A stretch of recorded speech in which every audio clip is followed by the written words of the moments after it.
immediate family of Chief E.K. Clark, particularly my brother, Eddie Perry. I work very closely together. And my link with the chief, my brother, Chief Olamide. All invited guests, family members, good afternoon. I've been asked by our leader, Vice President Atiku, to make a few remarks. Let me begin with condolences to the family. I've already called the family to condole them because I was not in the country when this happened. And I was very happy when this opportunity presented itself for us to be here.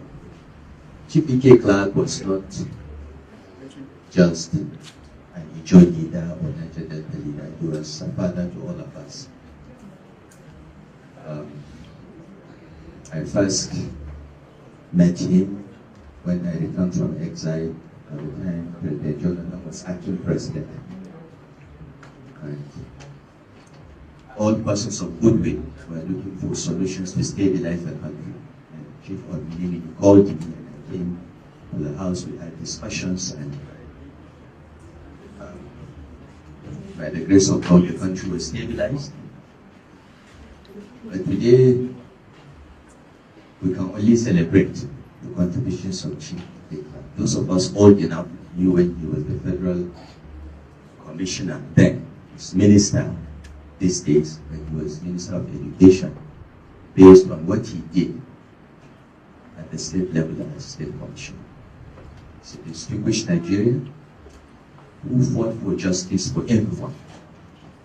He stood for justice and was very vocal and courageous in his convictions.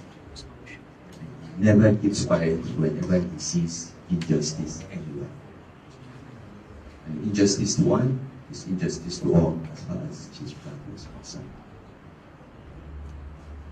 So I have been a regular visitor here, and we have worked together on many issues under the leadership of the chief. And as Oga has said, I think the country has lost an icon. May the soul rest in perfect peace.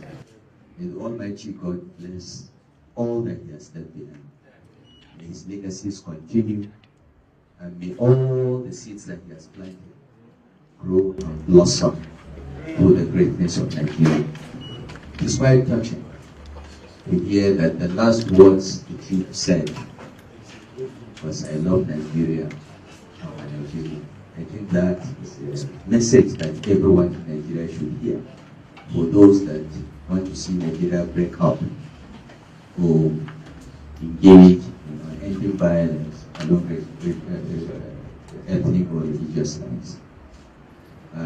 I worked with Ebi on a committee trying to improve electricity supply situation under the leadership of His Excellency Vice President Tinubu. And I was very impressed with his intellect, with his knowledge. He was representing the CBN government, but he was the brain of everything that you've seen the CBN did as far as power sector intervention was concerned. And the CBN did a lot.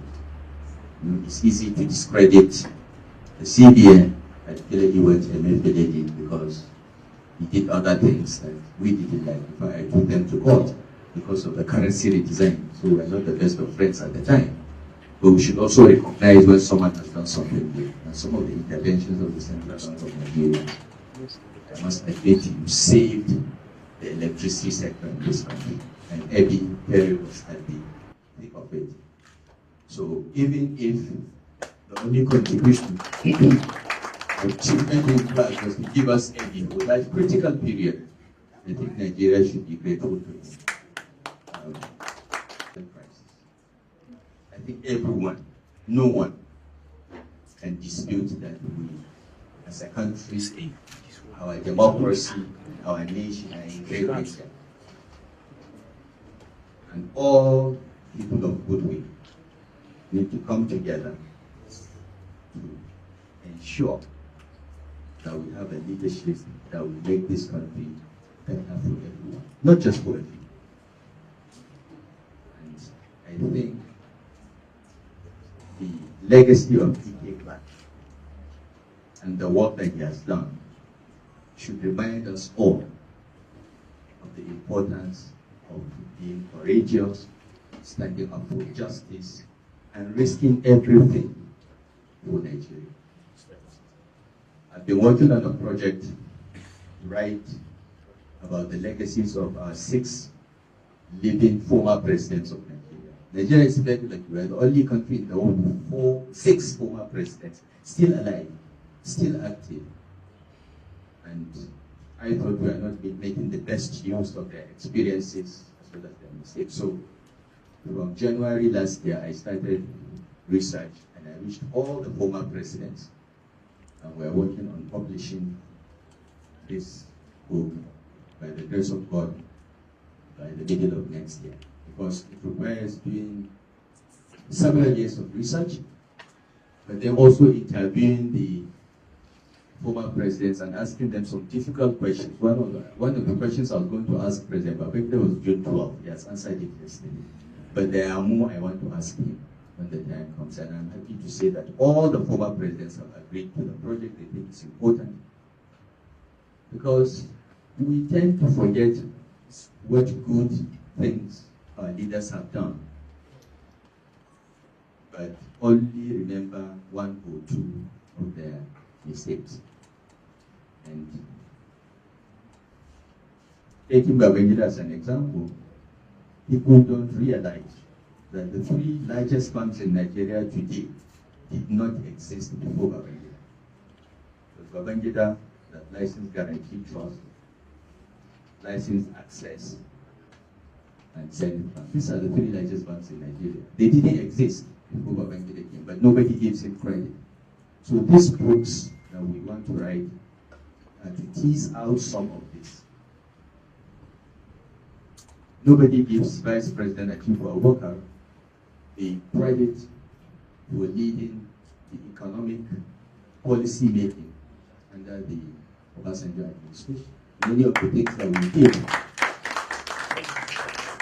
from PPE to the economic team under his leadership. But maybe because we don't write a lot and people don't read history, we tend to forget. We only remember negative things. I think it's part of human nature to remember only negative things and forget positive things. I'm honored and humbled to come with Vice President Atiku Abubakar to condole his family and commend the work that DK Clark has done. And I call on you as a family and the other family minded to please continue this good work. The books I was reading as part of this research was a book written by the late Lieutenant David Ejo about his challenges to keep Nigeria together through time. To be at the forefront in this tradition. And I remember in the 60s, 70s, 80s, the traditional political partners of the North and South. Let us not forget that. Let us go back to that. Let us save this country, because it really requires saving. We need a rescue operation. So on behalf of Vice President Atiku Abubakar and his delegation,